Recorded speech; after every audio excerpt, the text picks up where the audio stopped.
Connect అయి ఉన్నారు. ముందుగా చందు, వంశీకృష్ణ యాదవ్ ఆయన గతంలో ప్రజారాజ్యం పార్టీలో పనిచేశారు. చాలాసార్లు ఎమ్మెల్యే అవుదామనుకుని ప్రయత్నం చేసి విఫలయత్నం చేశారు ఆయన.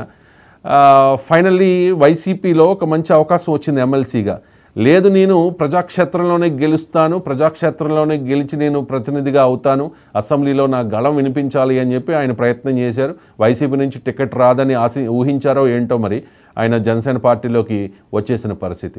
విశాఖ సౌత్ ఆయనకి కేటాయించారు జనసేన పార్టీ తరఫున, ఆల్రెడీ అఫీషియల్గా కూడా కేటాయించేశారు. కేటాయించిన తర్వాత విశాఖ సౌత్లో ఉన్న చాలామంది నాయకులు ఆయన నాన్ లోకల్ కదా, విశాఖ ఈస్ట్ పర్సన్ని సౌత్లో ఎలా పడతారంటూ కూడా అభ్యంతరం వ్యక్తం చేసిన పరిస్థితి. ఒకసారి వాళ్ళ అభ్యంతరం విన్న తర్వాత మీరు దానికి సంబంధించి అప్డేట్ చేయండి, ఒకసారి బయట ప్లే చేయండి. అది PCR Vamshi Yadav bite. Janasena party మా నాయకులు మా సిద్ధాంతాలు మా విలువలతో ముందుకున్నారు. ఎట్టి పరిస్థితుల్లో కూడా స్థానికేతరులకి ఇక్కడ ఇవ్వకూడదని చేతులెత్తి మొక్కుతున్నాం, కోరుతున్నాం, రిక్వెస్ట్ చేస్తున్నాం. 3 పార్టీలకు కూడా దయచేసి గెలవడానికి సిద్ధంగా ఉన్న తరుణంలో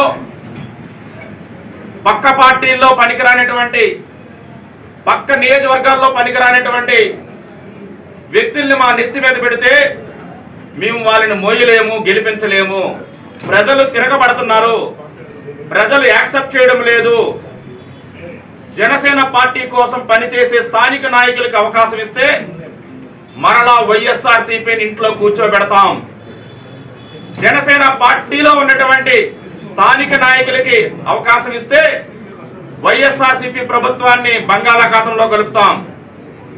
ఓడిపోవడానికి సిద్ధంగా ఉన్నటువంటి వైఎస్ఆర్సీపీ ప్రభుత్వాన్ని ఎట్టి పరిస్థితుల్లో కూడా మరలా ప్రజల్లోకి తీసుకురాకుండా చేయడానికి సిద్ధంగా ఉన్నాం. దయచేసి చాలా ఐకమత్యంగా ఉన్నాం. గత కొన్ని సంవత్సరాల నుండి ఎటువంటి మాలో విభేదాలు లేవు, ఇప్పుడు కూడా లేవు. ప్రజాస్వామ్యంలో ప్రతి ఒక్కరికి కూడా వారి యొక్క మనోభావాలను తెలిపే హక్కు ఉంది. అందులో భాగంగానే ఈరోజు మేము తెలియజేస్తున్నాం. మా నినాదం ఒకటే, జనసేన పార్టీని గెలిపించడం. పవన్ కళ్యాణ్ గారి సిద్ధాంతాలు విలువలతో ఉన్నటువంటి స్థానిక నాయకులకే ఇక్కడ ఎమ్మెల్యే సీట్ ఇచ్చినట్లయితే చందు, ప్రధానంగా పక్క పార్టీ నాయకుడిని, పక్క నియోజకవర్గంలో నాయకుడిని, ఇప్పటి వరకు ప్రజాక్షేత్రంలో గెలవని నాయకుడిని, ఇప్పటి వరకు ఏదైతే పార్టీని విమర్శిస్తూ ఉన్నామో అదే పార్టీ నుంచి వచ్చిన నాయకుడిని ఎలా ఆదరిస్తామో మేము ఖచ్చితంగా సపోర్ట్ చేయము అంటూ ఉన్నారు. పొత్తులో భాగంగా అది జనసేనకి ఇచ్చారు విశాఖ సౌత్. అక్కడేమో జనసేన నాయకుడికి కాకుండా అంటే వైసీపీ నుంచి వచ్చిన వంశీ యాదవ్కి ఇచ్చిన పరిస్థితి. అక్కడ క్యాడర్ సపోర్ట్ చేయనంటోంది. సో ఏంటి, ఏం జరుగుతోంది అక్కడ? అంటే వాళ్ళని సముదాయించే ప్రయత్నం చేస్తూ ఉన్నారా? ఏం జరుగుతోంది విశాఖ సౌత్లో? రైట్ రవిశంకర్, ప్రస్తుతం చూసుకున్నట్లయితే ఎన్నికల దగ్గర పడుతున్న వేళ తనదైన శైలిలో ప్రతి పార్టీ కూడా ముందుకు వెళ్తుంది. అందులో భాగంగా అధికార పార్టీతో పాటు కూటమి ఏదైతే ఉందో కూటమి అభ్యర్థులు కూడా వడివడిగా ముందుకు వెళ్తూ ప్రజాక్షేత్రంలో తోడపేడ తేల్చుకునేందుకు సిద్ధమై ఉన్నారని చెప్పవచ్చు. దీనికి సంబంధించి పూర్తి స్థాయిలో ఉమ్మడి విశాఖపట్నానికి సంబంధించి జనసేన పార్టీకి 4 సీట్లను కేటాయించడం జరిగింది. అది ఒకటి అనకాపల్లి, పెందుర్తి, యలమంచిలి, విశాఖ సౌత్. ప్రతి చోట కూడా తెలుగుదేశం పార్టీ అభ్యర్థులందరూ కూడా ఇక్కడ కూటమి అభ్యర్థులు కాకుండా తెలుగుదేశం పార్టీకి మాకు సీట్లు ఇవ్వండి, ఇచ్చినట్టయితే మేము గెలిపిస్తాం, మేము గెలుచుకుంటాం.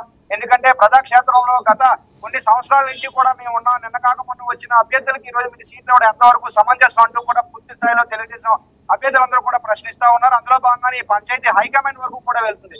ఇక చూసుకుంటే విశాఖ సౌత్ కాన్స్టిట్యున్సీ కొత్త విశాఖ సౌత్ కాన్స్టిట్యున్సీలో మొన్నటి వరకు పనిచేసినటువంటి తెలుగుదేశం పార్టీ అభ్యర్థి అయినటువంటి గంటి బాబ్జీ పూర్తి స్థాయిలో అంటే పార్టీ పడుకున్న స్థాయి నుంచి పార్టీని ఊపందుకునే పొజిషన్ వరకు కూడా తీసుకొచ్చారు. అందులో భాగంగానే ఆయనకు సీట్ ఇవ్వకుండా ఇక్కడ సౌత్ కాన్స్టిట్యున్సీకి సంబంధించి జనసేన కూటమిలో భాగంగా జనసేనకు కేటాయించడం జరిగింది. జనసేనకు సంబంధించి వంశీకృష్ణ శ్రీనివాస్ యాదవ్ కేటాయించడం జరిగింది. అయితే వంశీకృష్ణ శ్రీనివాస్ యాదవ్ కేటాయించినప్పటి నుంచి ఇప్పటి వరకు కూడా ప్రజాక్షేత్రంలో ముందుకు వెళ్తా ఉన్నారు. అందులో భాగంగానే ఏదైతే ఉందో జనసేన నాయకులు పూర్తి స్థాయిలో మరోవైపు ఆ కూటమి అంటే సొంత కుటుంబంలోనే నిప్పు రాజేసిందనే పద్ధతిలో సొంత కూటమి నాయకులే పూర్తి స్థాయిలో అక్కడ చూసుకుంటే సౌత్ మొన్నటి వరకు ఇన్ఛార్జ్ గా ఉన్నారు మూగు శ్రీనివాస్, ఆయన అలాగే మహమ్మద్ సాదిక్, వీరందరూ కూడా నిన్న కాకుండా ప్రెస్ మీట్ పెట్టి వంశీకృష్ణ కనుక ఇక్కడ సీట్ ఇస్తే ఆయన్ని మేము గెలిపించేది లేదు, ఎట్టి పరిస్థితుల్లో పక్క పార్టీలో ఉన్న నాయకులు తీసుకొచ్చి మా నెత్తి మీద కూర్చోబెట్టడం ఎంతవరకు సమంజసం?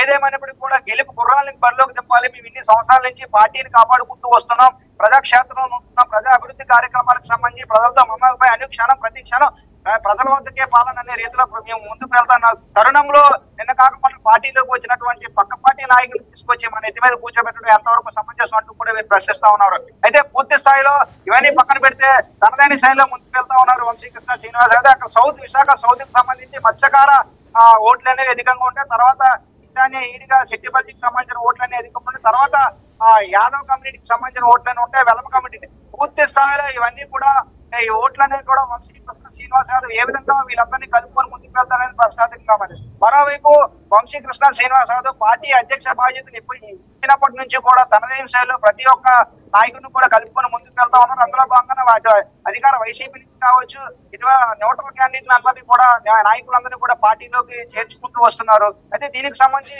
అదే గత 4 రోజుల క్రితం ఆయన ప్రచారం కూడా విశాఖ సౌత్ లో ప్రారంభించడం జరిగింది. అయితే దీనికి పూర్తి స్థాయిలో జనసేన నాయకులు అందరినీ కలుపుకొని వెళ్ళగలిగితే తన విజయం సాధిస్తాడు అనేది 100% నిజంగా చెప్పవచ్చు. లేదు కనుక జనసేన నాయకులు వేరు, తెలుగుదేశం పార్టీ నాయకులు వేరు, వంశీకృష్ణ శ్రీనివాస్ యాదవ్ వేరు అనుకుంటే మాత్రం పూర్తిగా డిపాజిట్లు కూడా రాని పరిస్థితి కనిపిస్తా ఉంది. ఎందుకంటే ప్రతిపక్ష పార్టీ అభ్యర్థి ఆయన జనసేన పార్టీలో